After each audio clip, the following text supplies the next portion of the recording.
all those years ago, I never thought anybody would ask me for my autograph. Isn't it unbelievable? Just incredible. So, I stayed till midnight and signed my name, right? Because I never dreamed it was going to happen, but sure enough, it did.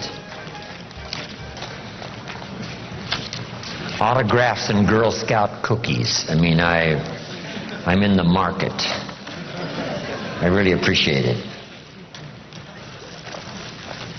Everybody doing okay? Say, I'm okay.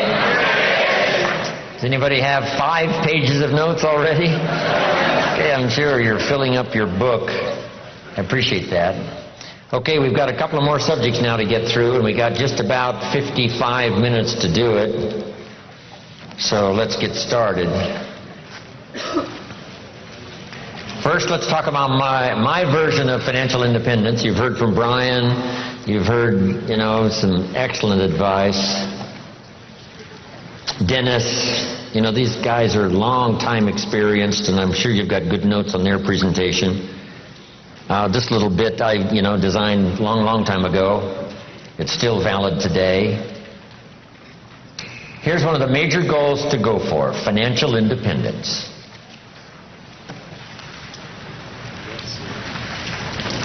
Every American's,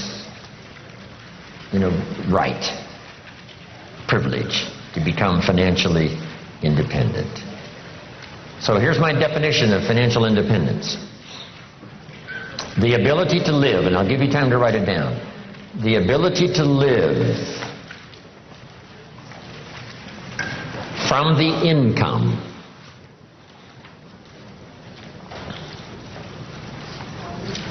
of your personally invested resources. The ability to live from the income of your personally invested resources.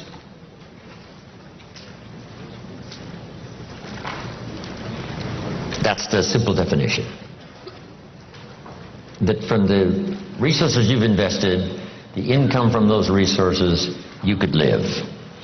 Here's one of the advantages of financial independence. Now you can work or not work.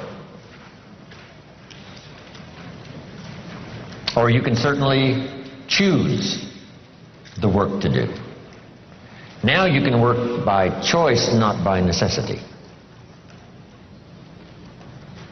And here's one of the best: to be able to work for joy and not for necessity. At first, of course, we have to work for necessity. But if you can finally reach the point where you can work for joy, not for necessity. That happened for me all those years ago.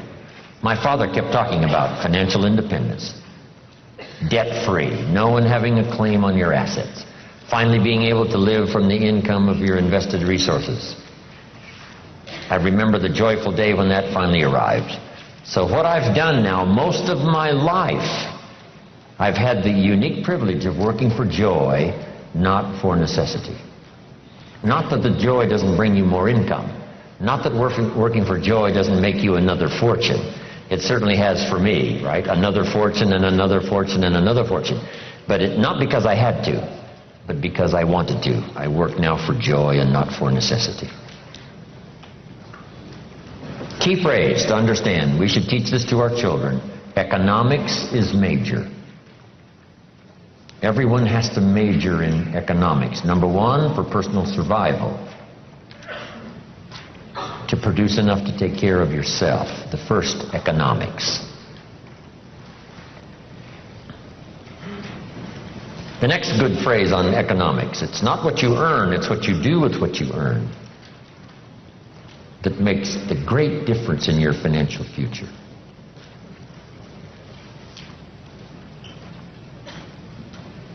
All of this is determined by your own philosophy. It's important early, and kids have to have a personal philosophy working even when they go to school. Here's a good definition of your personal philosophy: a guidance system. Your personal philosophy is a guidance system.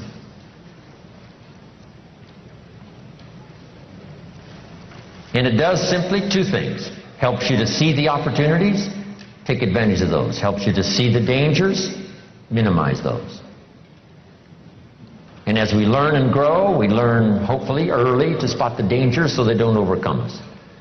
Hopefully we learn early to see the opportunities and take advantage of those, maximize them if we can. That guidance system is like a sail on a sailboat.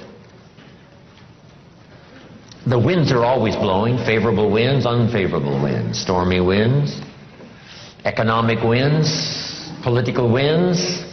The wind is always blowing. But to arrive at a predetermined destination, it is not just the blowing of the wind that we have to deal with. Here's the major part, the set of the sail. The set of the sail is what you learn, gathering information from these 3 days. Talking to each other, gathering more information, filling up one journal, then another one. Information. Guidance on how to trim the sail, set the sail. The Sunday morning sermon, the lyrics of a song, the dialogue of the movie, words put into good structure so that they deliver enlightenment, information, knowledge. And we use that to set sail. And it isn't that you set sail once and then that's it and it's over.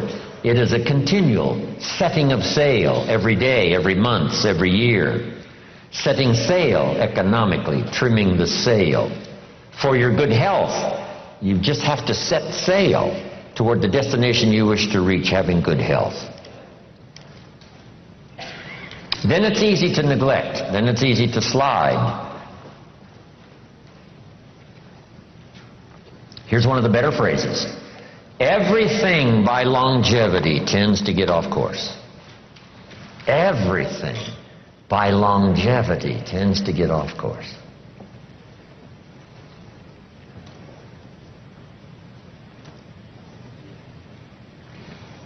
When the early astronauts made those trips to the moon, on the way to the moon, here's what they had to engage in: mid-course corrections. They look at all the gauges, and some solar winds that they didn't expect has pushed them off course as they look at the gauges. Now they must fire the little rockets to get the spaceship back on course. And it's especially critical if you're headed for the moon. If you're in an airplane and you miss Los Angeles and, make San Francisco, you're okay. But you can't miss the moon. And here's why. If you miss the moon, you can't get back. So just put this little note now. It's a pretty serious note. Some destinations are critical.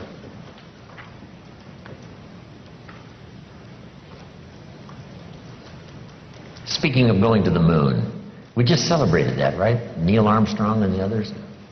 I met Neil Armstrong one time, a little talk he gave. Neil Armstrong, here's what he said in his little talk. Going to the moon was just a matter of solving a couple of problems. I thought, that's a simple way to put it.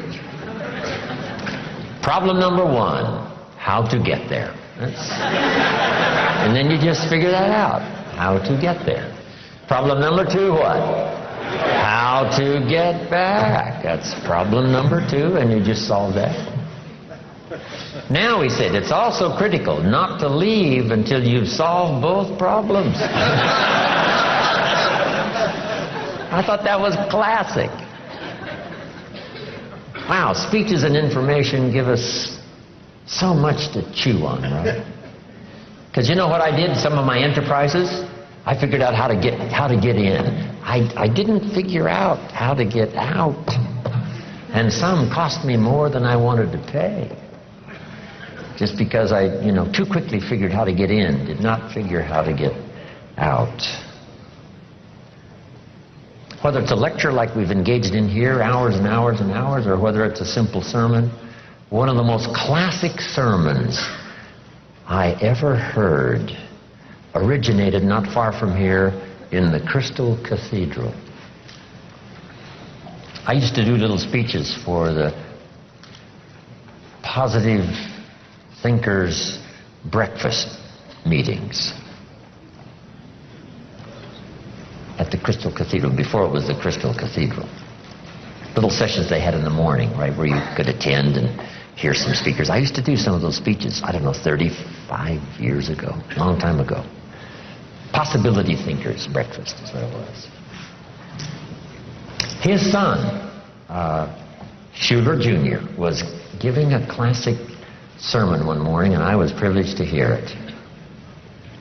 Here was the notes on his sermon. It's very brief, so I'll give it to you.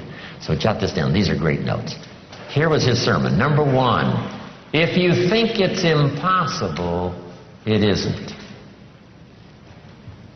That's number one. If you think it's impossible, it isn't. Here was point number two. If you think you know everything, you don't. Wow, that's good. Point number three. If you think you're alone, you're not. Isn't that a classic? That's a classic sermon. If you think it's impossible, it isn't. If you think you know everything, you don't. And if you think you're alone, you're not. Now, here was one of the spectacular stories in this little sermon. He told the story of Rich DeVos, who started the big Amway Corporation. Rich DeVos is in bad shape. Rich needs a heart transplant. And if he doesn't get it, he's not going to last very long. Now, fast forward. Rich DeVos finally gets his heart transplant. And what was spectacular about the story was, after his heart transplant, he has dinner with the lady who gave him her heart.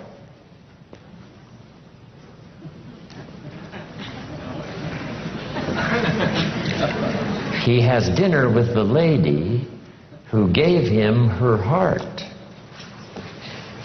You say what? That's impossible. You couldn't have dinner with the person that gave you their heart. Here's what happened. This lady was desperately ill and needed a lung transplant. A donor was found, and sometimes it's much better in a lung transplant if the heart and the lung go together. So this lady gets the heart and the lung transplant that she needs to save her life. Now her heart is left over from this operation, and her heart goes to Rich DeVos. That's how Rich was able to have dinner with the lady who gave him her heart.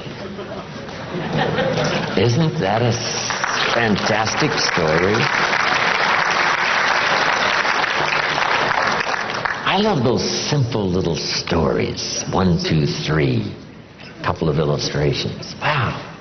Just dramatic, dynamic. Anyway, where was I before I got off on these stories here? Your philosophy. Whether it's your philosophy about economics or your philosophy about marriage or your guidance system about good health, it's easy to get off track. So by longevity, we start, and sure enough, it drifts off course. And that's what sermons are for. And that's what the lyrics of the songs are for, and personal conversation, is to get us what? Back on track. Back on track. And hopefully we're not too far off track so that it doesn't take too long to get back on track. So maybe that's all you needed this weekend. You're doing pretty good, but in a few things you've drifted a little to the right, or you've drifted a little to the left, or just by, a casual approach to some things instead of the serious approach, you're a little bit off track.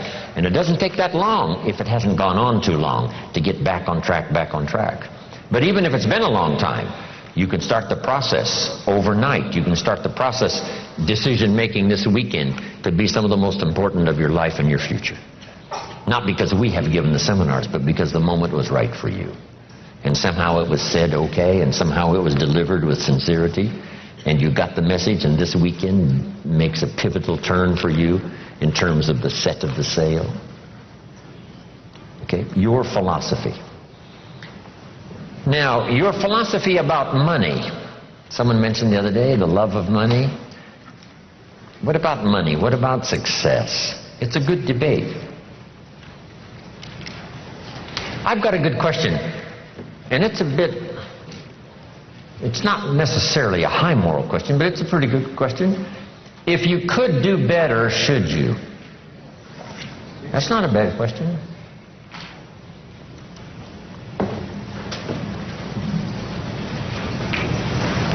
Now, all of us have personal choice, but this is a good question, and a lot of my stuff is up for debate. You know, I don't even claim to be right. If you take all these notes and throw them away and go listen to somebody else, I'll be just as happy. Because, you know, it doesn't matter. As long as you finally, right, get the ideas that make a difference for you and add to the wealth and the structure of your own life systems. That's what's important. Not that I deliver the message, that's all important. But piece by piece and speaker by speaker and teacher by teacher and phrase by phrase and book by book, we pick up the information that helps us to fine-tune our life and our future. But this is a good one for your own debate. If you could do better, should you? That's a good one. Now, let's talk about financial independence. When I meet Mr. Shoaff, I'm not in good shape. Here's where I was when I met him. Pennies in my pocket and nothing in the bank. Because the story of the Girl Scout with the cookies had just occurred in my life, and now I meet this man. Here's what he said. Now to get started in a whole new direction, here's what you need to do. You need to develop a financial statement. So just make a little note on your notes there. If you haven't ever done it, this is not a bad place to start. A financial statement. And a financial statement is very simple. It's a piece of paper with a line down the middle. On this side is the value of all your assets, and over here is all of your liabilities.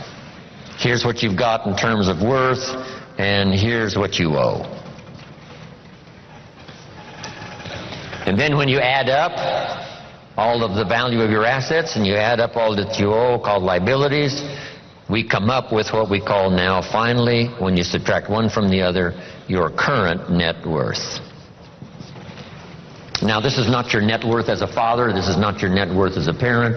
This is not your net worth as a friend. There's all kinds of worth and value. But if you really want your economics to go better, here's a good place to start.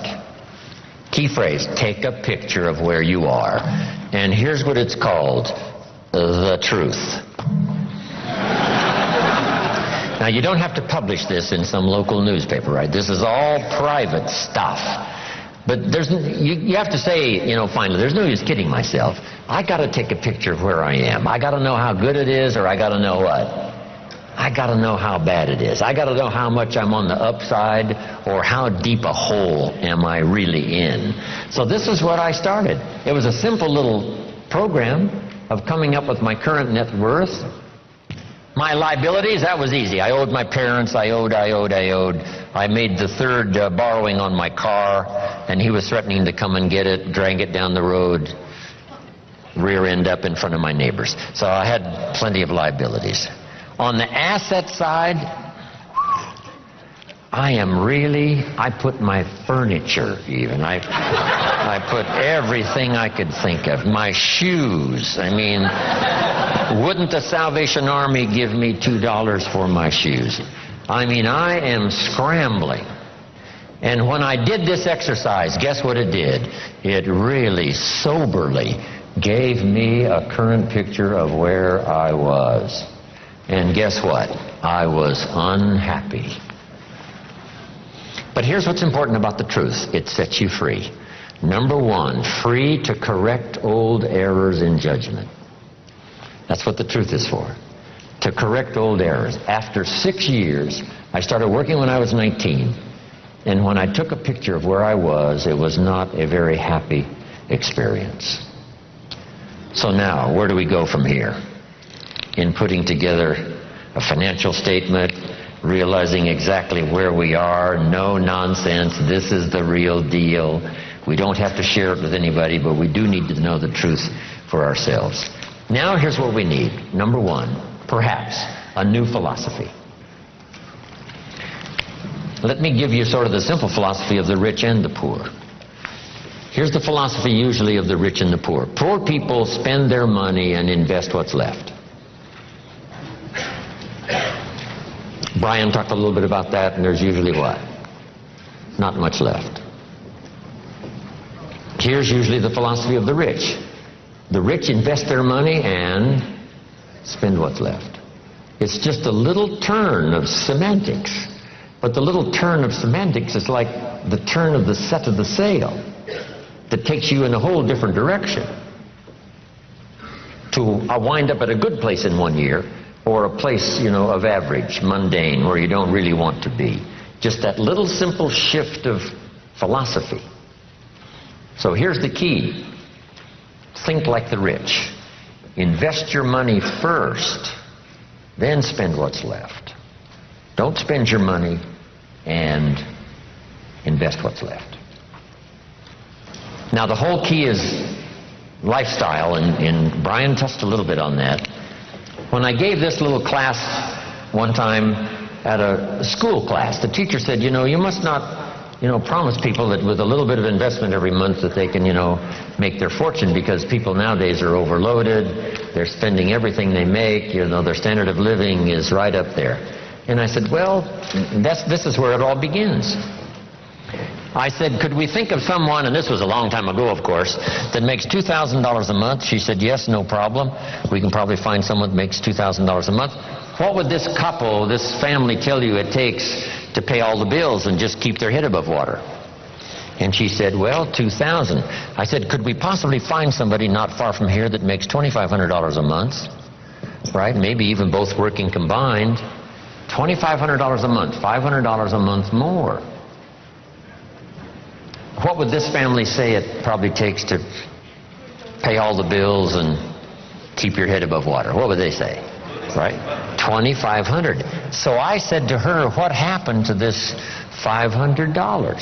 How did it disappear? Wisely invested over some reasonable period of time, the return is unbelievable. And she said, I never thought about that. So jot this down. The money is always there, either to spend or invest. The difference in what you do with it is based on philosophy, not economy. It isn't the state of America's economy that makes the difference. It's the difference in your philosophy. Right? That illustration? Here's a book on how to get rich. It costs $20. Somebody says, well, a poor person can't buy that book. Say, no, it's only 7 Coca-Colas. And you either spend the money on 7 Coca-Colas or a $20 book that teaches how to get rich. So jot this down. Everybody has the money. Even the poorest of the poor. The key is how to spend it. The key is what to spend it for. And how you spend it. First, how you earn it is determined by your philosophy. Second, now, how you spend it is determined also by your personal philosophy. So what would be a good philosophy to follow? And this is the little simple form I want to give you on financial independence,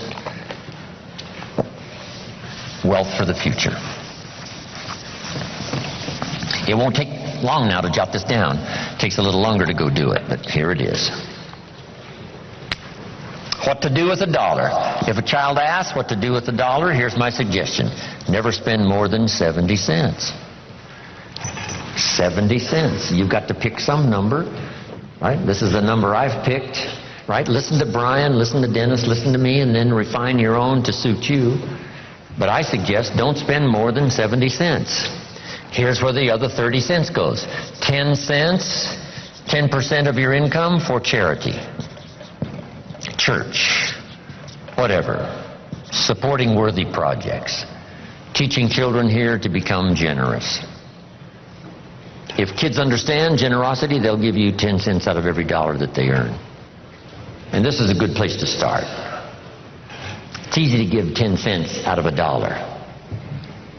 a little more difficult to give 100,000 out of 1,000,000.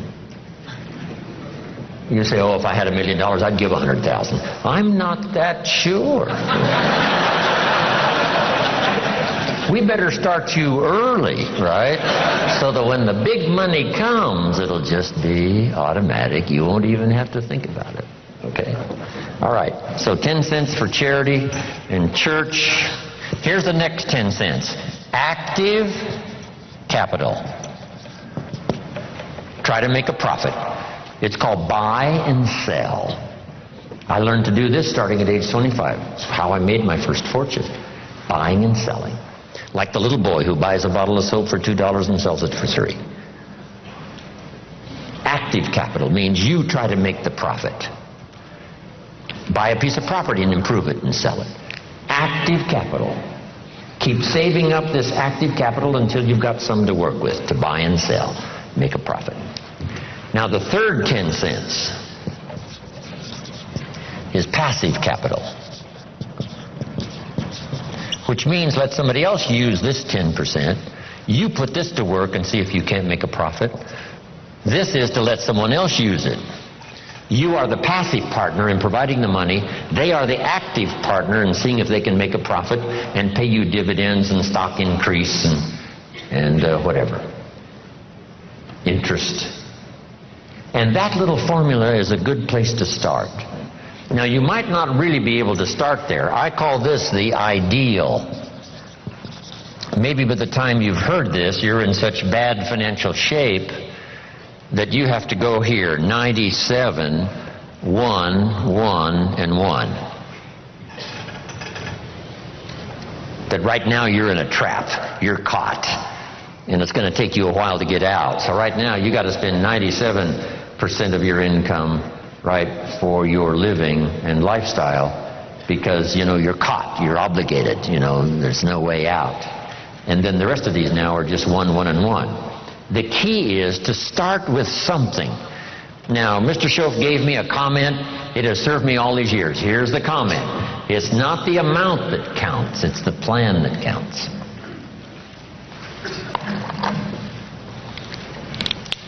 When I first met him, I said, if I had more money, I'd have a better plan. He said, no, if you had a better plan, you'd have more money. So if you have to, you start with 97, 1, 1, and 1. Then what do? Now comes the project right away of trying to get this 97 figure to go down and these other 3 numbers to start going up. This now becomes an exciting game to play. In another seminar, I talk about measuring progress. This is one of the great motivating factors in the world, is to start something and make progress. Start something and make progress. So Jim Rohn told us the ideal was 70, 10, 10, and 10. But I can't start there. I've got to start with 97, 1, 1, and 1. And here's what you've got to understand. This is okay. I mean, if this is where you have to start, that's where you have to start. Then you start driving this number down and start driving these numbers up. And it's a whole game to play till finally you can arrive at this pretty good ideal way what to do with the money you earn from a paycheck or from dividends or from whatever sources. 70, 10, 10, 10. I mentioned the name Sarah Alfaro in Mexico. I taught her this, and she's been teaching it to the people she's responsible for over all the last 10 years. And some of them now are doing extremely well, making big money, and they've got houses and cars and, you know, all kinds of stuff. 70, 10, 10, and 10. Now, when you start getting into the big money, these numbers have to change again. I probably don't spend more than 10% of my income. So if this number for me is 10%, you can imagine what these other 3 numbers probably are. So if you have to, you start here. Get to the ideal. And then when it really starts to flow in your favor, you rearrange this program again, 10%. Because if you're doing big time, you know, you couldn't spend 70% of your income. It would be obscene.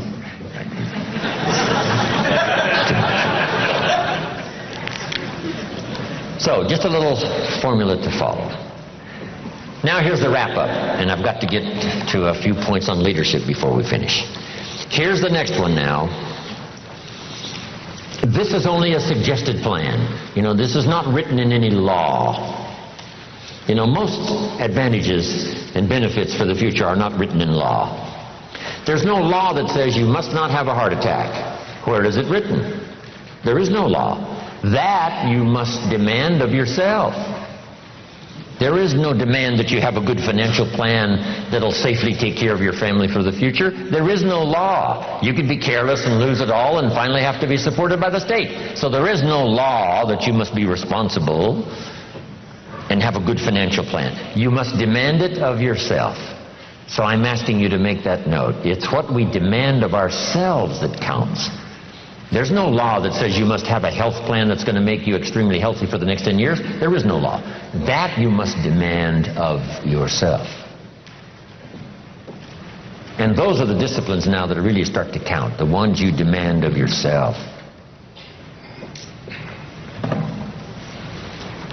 So, next, keep strict accounts.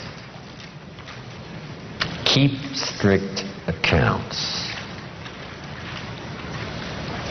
Have you ever heard this expression? I don't know where it all goes. Did you ever hear that? Oh, we'd love to have you run our company. You don't know where it all goes. Did you ever hear this? It just gets away from me. Oh, we'd love to have you run the world. It just gets away from you? Okay. Will you make the note now? Keep strict accounts. This is for your own self-esteem, as well as safety and financial matters for the future. Keep strict accounts. You've got to do it, you know, for the IRS. You've got to do it for the tax bill that comes due.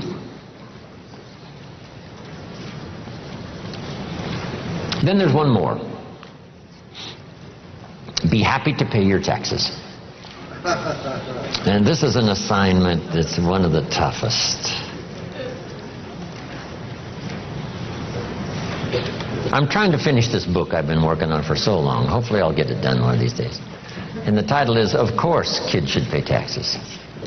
And it's a little book on really everybody should pay taxes. And then you need to know why. In California, if a 10-year-old walks into 7-Eleven and buys something that costs $1, the proprietor asks the child for 8 more pennies.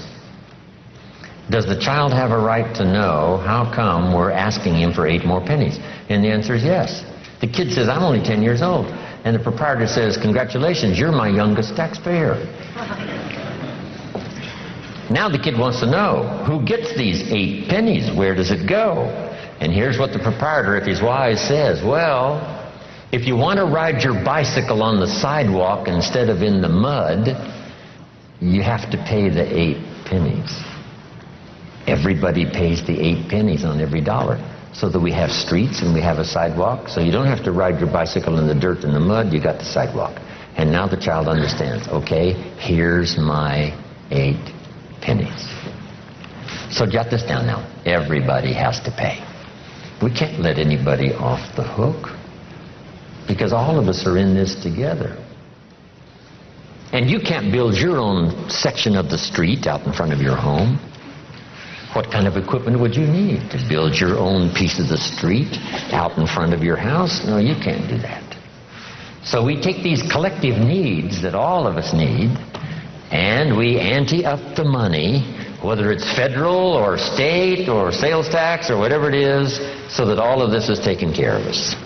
Here's what it's called: the care and feeding of the goose that lays the golden eggs. You say, well, the goose eats too much. That's probably true. But make this note: better a fat goose than no goose at all. So everybody has to pay.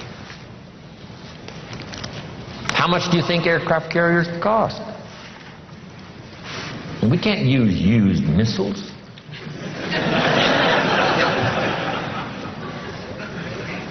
Here's where else the money goes. So you'll be safe in your bed at night while the policeman walks the beat. While we sleep, the Air Force doesn't sleep. While we sleep, the Army doesn't sleep. While we sleep, the policeman walks the beat and checks the doors. That's where the money goes. Once you have a vision of where the money goes, yes, for some things it costs too much. Yes, the government sometimes is too extravagant. Yes, all the yeses.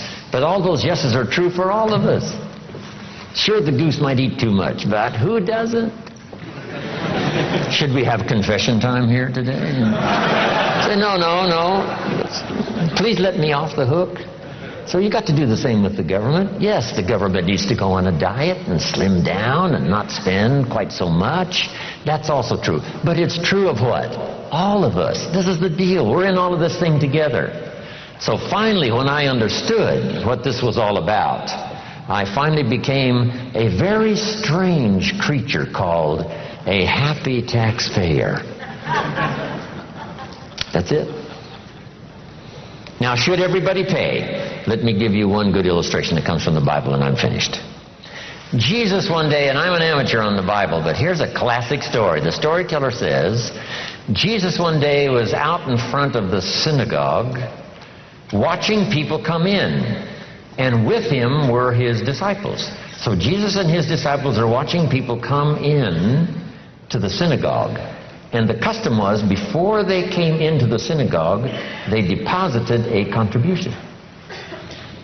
They deposited the contribution, went on into the church.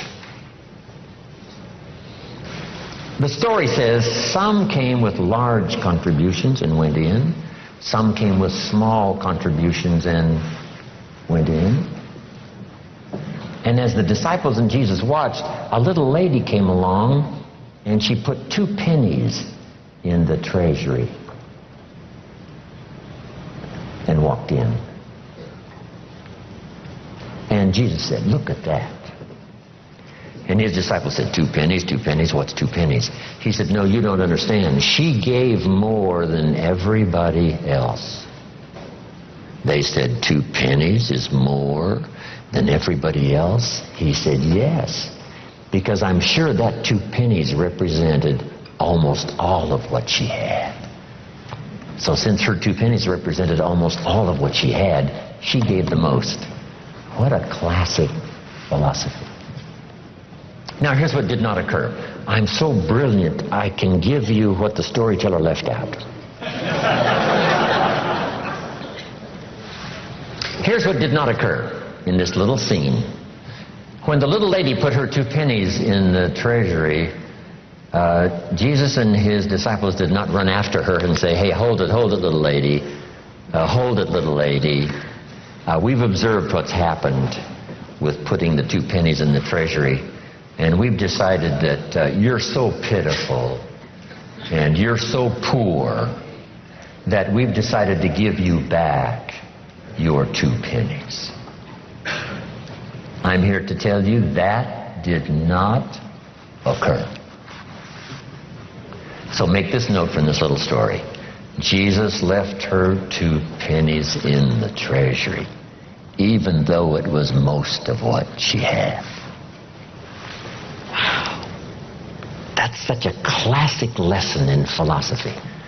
That's such a classic lesson in what all of us are involved in making contributions. Shouldn't everybody wish to pay? The government has decided to leave some people that they consider poor and pitiful off the tax rolls. See, that's unthinkable. Shouldn't they, even if they only paid $1, so that they can be able to say what? I pay. I make my contribution. No matter how poor I am, if all I've got's pennies, I give some as contribution. Whether it's taxes or whether it's benevolence or whatever it is. Okay, isn't that a great story? It's a good story. Okay, now to finish up, in the next 20 minutes, let's talk about leadership.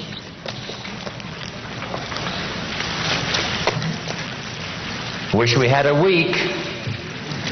I've got all this stuff here.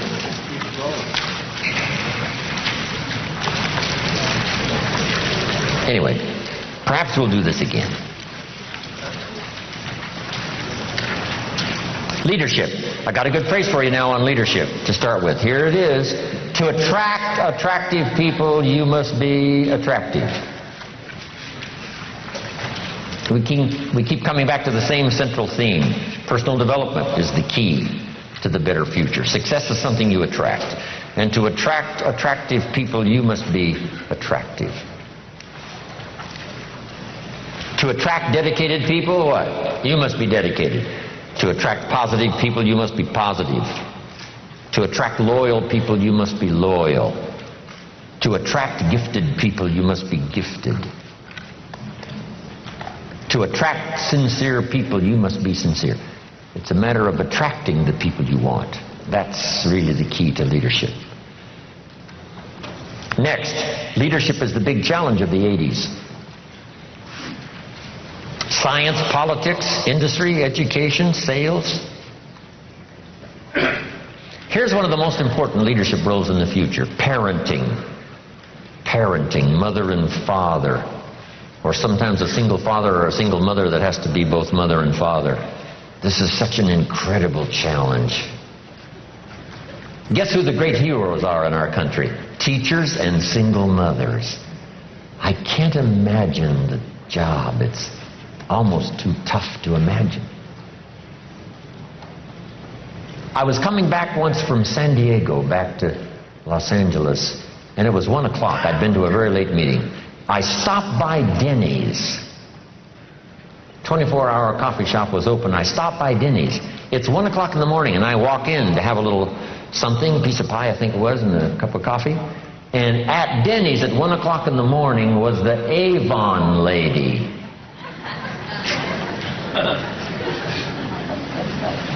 And she had a couple of waitresses around her, and she was showing the Avon products. 1 o'clock in the morning. When I finished my pie and coffee, I engaged her in conversation. I said, I have never seen an Avon lady at Denny's at 1 o'clock in the morning. She says, well, this is the best time. When the waitresses aren't so busy, and one at a time or two at a time, they can come and sit at my table, look at what I've got, and make purchases. I says, why do you do this? And she said, I'm a single mother with 2 children. Don't have to say any more, right? 1 o'clock in the morning at Denny's. This is called commitment of the best kind, right? Wow, these are the heroes. People that have such extraordinary circumstances to have to deal with, and they do it. They have such responsibility, and they do it. Right? They're stacked high with, difficulties, and they do it. They do it. Especially mothers. So the challenge is parenting, leadership in parenting. Here's the next challenge in leadership. To step above mediocrity, where you can not only help yourself, but help someone else.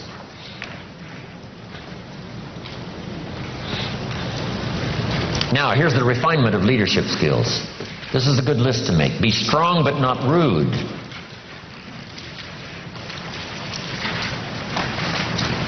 Be kind, but not weak. Strength we need, rudeness we don't need. Kindness we need, but not weakness. Some people mistake weakness for kindness. But don't do that for yourself. Next is to be bold, but not a bully. Refinement of leadership skills. Next is to be humble, but not timid.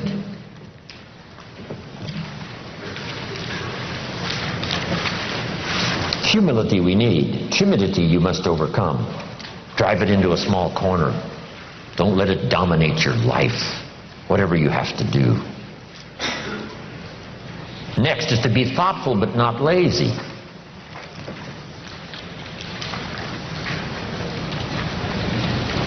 Here's a good one. To be proud but not arrogant.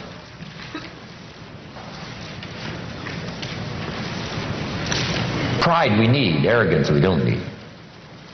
Family pride, personal pride, community pride, school pride, team pride. We do need pride, but not arrogance. Next is humor without folly.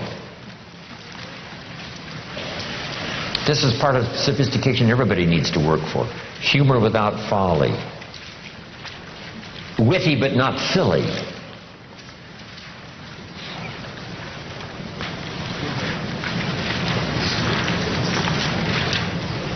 These combinations are sometimes really difficult to pull off. Here's what the old prophet said. This is a good one for your notes. Be as wise as a serpent and as harmless as a dove. How to be both wise and harmless. See, that takes some real doing. Most wise people are not that harmless, and most harmless people are not that wise. But the real challenge is to be both wise and harmless.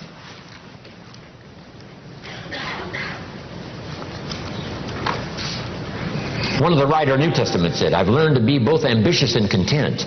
Now that is a real stretch. But here was his solution.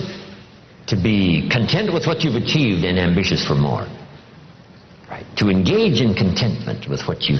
If you're always discontented with what you've achieved or what you have, see that is the wrong malady. But if you're happy with what you've achieved, but ambitious for more, that's the key. Most ambitious people are not that content, and most content people are not that ambitious.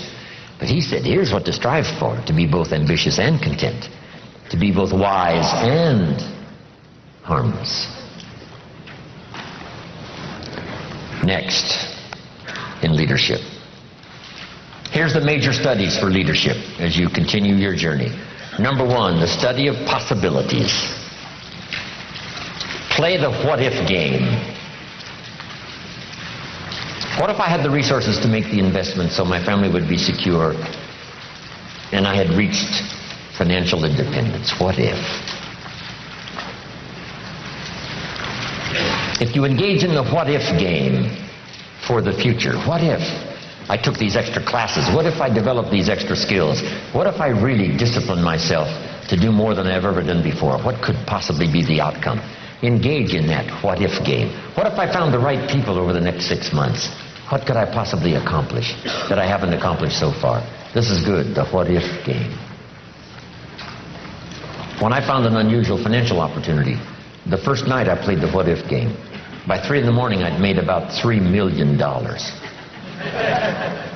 On paper. On paper. But jot this down, that's where it starts.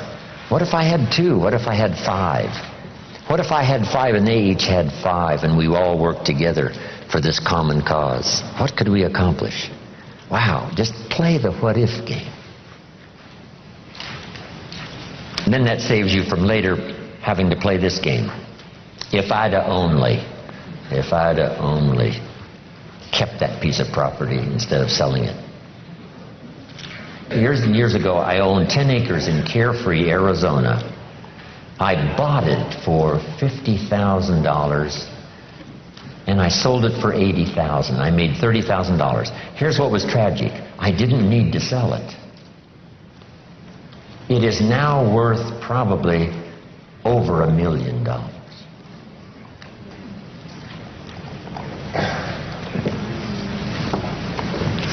So now I say, if I'd what? If I'd only. But we need some of those experiences, right, to help give us a little better guidance for the future. So play the what-if game, right? What if it went well? What if I found the right people? What if I had the health and the ability to do extraordinary things? I wonder what all I could do. Play that game.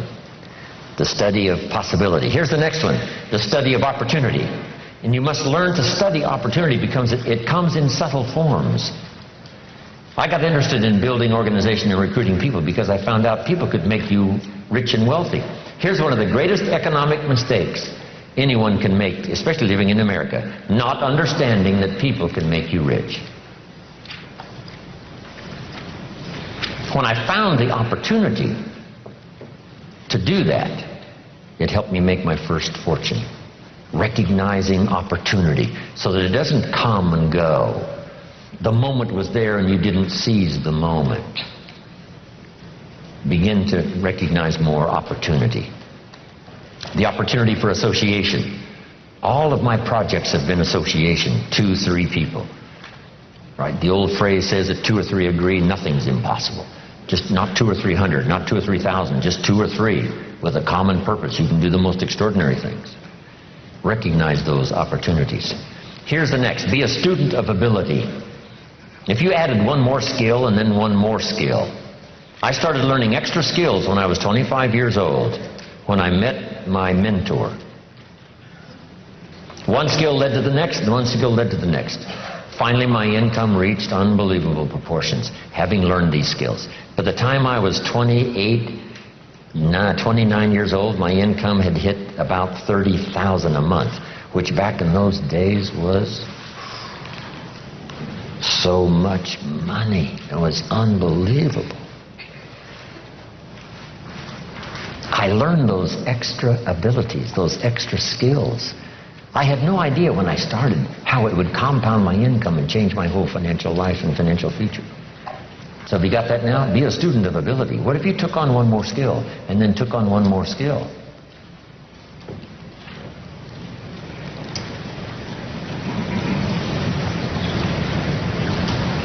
Next, be a student of inevitability, which is called consequences that you don't want to suffer.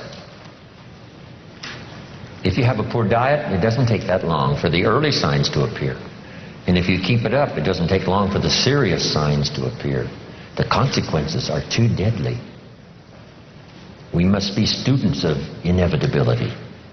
Yes, inevitability on the positive side, but most of us, can do that. But we must also study inevitability on the negative side. Consequences. If you're in a little boat on the River Niagara, on a little boat with no motor and no oars, and you're 100 feet from the falls, it's called inevitable. It's over. Somebody should have painted you that scene way upstream so that you wouldn't find yourself in such an inevitable position. Right? It's over before you reach the falls in a little boat with no motor and no oars 100 feet away. Now here's the next one. Be a student of rationality. Be able to put everything through your own mind and your own thinking process. Challenge yourself to think constructively. Here's the next one. Challenge yourself to do some new thinking.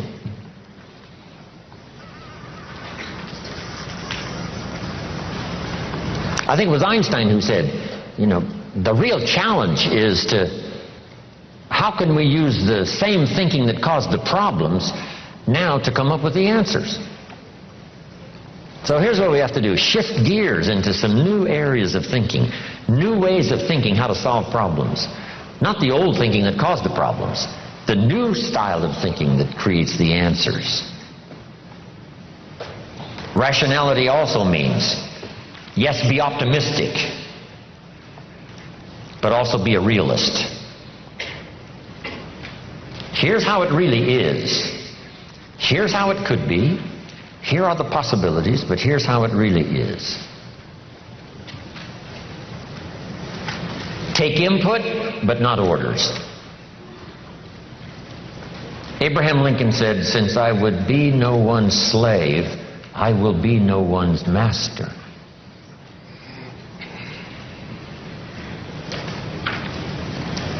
Be no one's slave. Take input, yes. Take advice, yes. Gather in information, yes. And then you decide.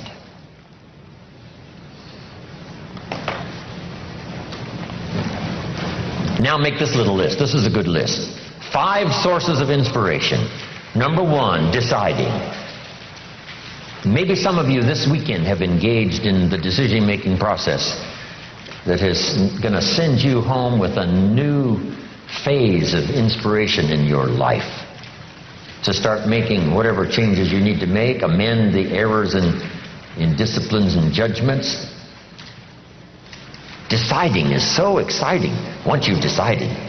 Especially those major decisions that you know are going to have an outcome in spite of anything that can happen. Especially if you decide it like this. No matter what. See, that is, you can't believe how self-confidence and self-esteem starts to serve you well when you start to say, no matter what.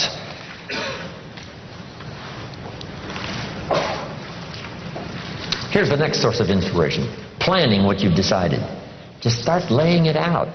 Here's my new health plan. I'm going to do this, this, this, and this, and this. Here's the new financial plan. I'm going to do this, this, and this, and this. My relationship is in a bit of disrepair. I've decided to do this, this, this, and this. Just decide and lay out some plans. Because decision starts the inspiration process, and planning furthers the inspiration. Here's the next source of inspiration. Beginning the plan. Getting started.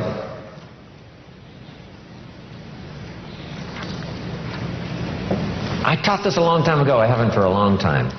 An apple a day could start the process of changing your life. Number one, deciding that it's a good thing to do. Number one, before the day is over, to eat the first apple. And especially by the time you've reached the second and the third day, here's what you can say. I'm on a new track. And it's only 3 apples. I'm never going back to the old ways. Munch, munch, munch. Third day. You could be inspired starting the third day by deciding, first apple, second day, apple, and you can say, hey, I've got this down. This is going to do it for me. And it can be just that simple. Life-changing decisions, making plans, getting started, following through. Doesn't have to be something profound. You don't have to build a city to get inspired, or to prove to somebody, or especially to prove to yourself, that you're on a better track. You're now walking a better path, and the outcome is going to be dramatic and powerful. Key. So then that's the next one. The first source is deciding, the next one is planning, the next one is beginning. Here's the next one. Progressing. Staying at it. By the time you've finished that first week on a new plan, you'll be so excited. By the time you finish the first 30 days on a new financial plan, regardless how little the progress, the inspiration will continue to grow. Your self-esteem will soar. Then, of course, here's the fifth source of inspiration, and that's finally achieving. Not achieving everything. We cannot do that. We can't achieve everything at once. But we can work on this project and achieve that. Work on the next project and achieve that. We set up this goal and we achieve that. We set up a production goal and we hit it. We set up a goal to increase our income. Within 90 days we had arrived at that new figure. Achieving. Wow. Now in your development as a leader, make these good notes.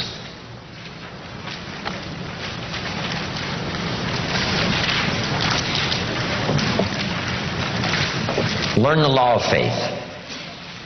The law of faith is very simple. Here's what it says. With faith, everything's possible. Without faith, nothing is possible. Faith is the ability to see what doesn't yet exist.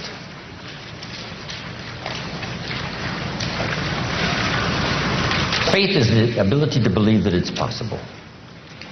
Faith is not like tangible, but it is so close to real, we call it a piece of the real. One writer called it evidence. One writer called it substance of something hoped for. Faith. Imagination mixed with faith. Now, as a leader, no telling what you can accomplish.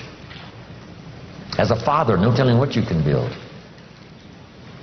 When I built my first house for my family in Idaho all those years ago, I used to take friends of mine out to the vacant lot and show them through the house. Is that possible? Sure. Yes, of course. I used to say, here's the 3-car garage. And they would look and say, yeah, this will hold 3 cars. The house that wasn't there, I described it so well they could see it. I could see it. Isn't that what the artist does, that puts together the artist's rendering and says, this is the house that isn't there? Say, no, the house isn't there. Say, no, yes, this is the house. So I'd take, my friends on a little journey through the house. This is the fireplace. It's got bricks on one side and it's got white stone on the other side. They would say, wow, what a fireplace. And I'd take them through the bedrooms, the whole thing. Here's this kitchen with a view window. In the kitchen where you can see this incredible view. And they would look out the window. I described that house so well. One day, one of my friends bumped his elbow on the fireplace. I'm telling you. Here's what you must do as a leader, especially as a parent. You must be able to see the future. You must be able to design it. Yes, see it as it is. But here's the next step of faith. See it better than it is. If you see it better than it is now, that's the vision. That takes faith. Then here's the third step. We've talked about it so often during these 2 days already. See it better than it is. Believe it can be better than it is. And number 3 is make it better. Go to work.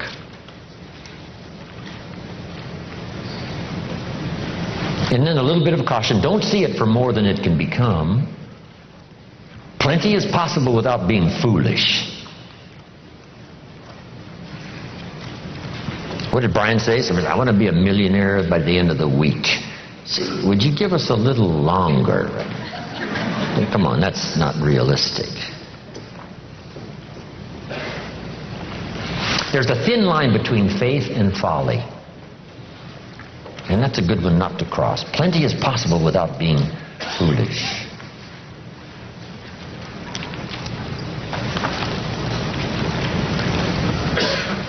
Here's the next in finishing my portion today.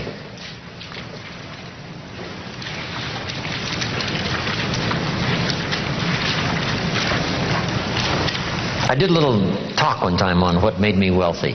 And here's what I covered. We did a little bit of it on lifestyle. One was my heritage has made me wealthy. My parents, my children, my parents, my books I didn't write that I read. What makes me rich is my country that has so much to offer. If I don't take advantage of it, it's my fault. I get to settle some accounts in courts I didn't construct, send my children to schools I didn't build, all part of my heritage. I jump on an airplane I didn't construct, talk on a telephone I didn't invent. You could just go on and on with this list. The things we've been blessed with that were not the work of our hands, but were the work of many hands and geniuses that put it all together. That whole heritage list is so extraordinary. If you take the time to do it, you'll become so inspired by what you've got and what serves you so well that you didn't put together, somebody else did. Somebody else paid the ultimate price. For our freedom in America, many paid the ultimate price, World War II especially. 50 million people lost their lives World War II fighting for freedom, trying to stop the Hitler Nazi machine and then communism. Wow, and here we are. It's all handed to us, and the lights are on, and the place is ready, and the seats are here, and the tables are here, and the speaker has arrived. Wow, what gifts we have. Next, I said I'm wealthy because of my experiences. The places I've gone and the people I've met and what I've experienced has made me rich. We sometimes hear this expression, he has a wealth of experience. See, that's true. A wealth of experience. So here's the next key on this now. Treat your experiences as wealth. Commodity, coin, currency. So what do we do with wealth? We invest it. We invest the wealth of our experiences into the possibilities of the future.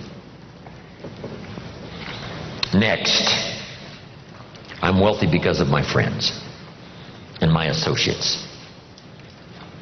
Extraordinary people who say to me, what do you want to do? We'll just go do it. What do you want to accomplish? We'll just go do it. We'll accomplish it. How much more do you want to do? We'll get it done. It's so great to be surrounded by those kind of people. You say, what do you want to do? We'll go do it. If you can dream it, we can help. If you can dream it, we'll put it together. Unbelievable. How valuable is that? You can't buy it with money. Next, I'm wealthy because of the knowledge that's come my way. The teachers like this weekend who have taught me. In those early days, I sat in these classes just like you and took notes and wondered about the possibilities. Could it be possible that this stuff is really that simple? But if I put it to work, it could be so profound. Next, I'm wealthy because of my future. A chance to serve, a chance to travel, a chance to teach, a chance to inspire, a chance to tell one more person that the possibilities are limitless no matter what's happened in the past.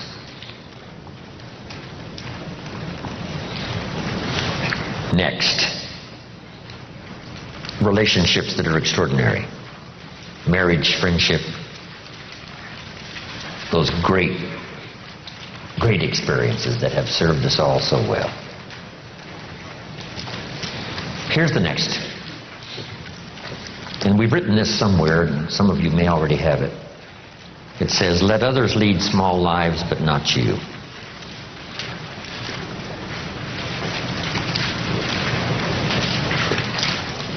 Let others, cry and whimper over small hurts, but not you.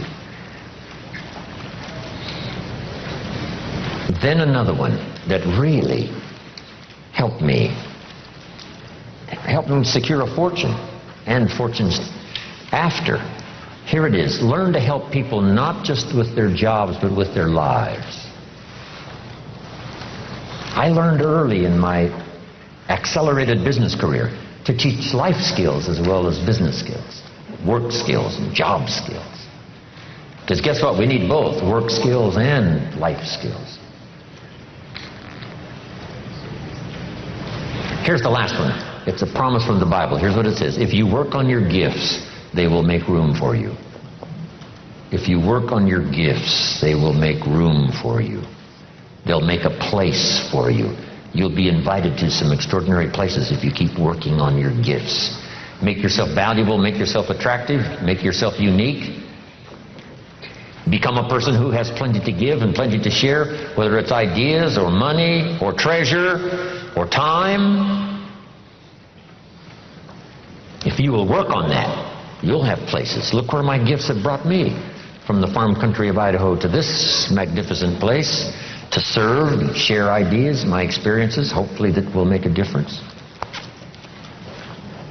And last, when I'm gone, people always ask, what would you like said after you're gone? And I came up with something the other day. It was pretty simple. Here it is. Jim Rohn made a major contribution to someone. Jim Rohn made a major contribution to someone, and then another one, and another one, and another one. Wow. And that journey continues for me. So if you've got my name on your notes, which hopefully I'm sure you have, when we leave here, I go with you, these notes and all the experience that we've had. But I promise you this, as we leave here, I will not leave you behind. I'll take you with me in my thoughts and in my heart. Thank you very much. God bless.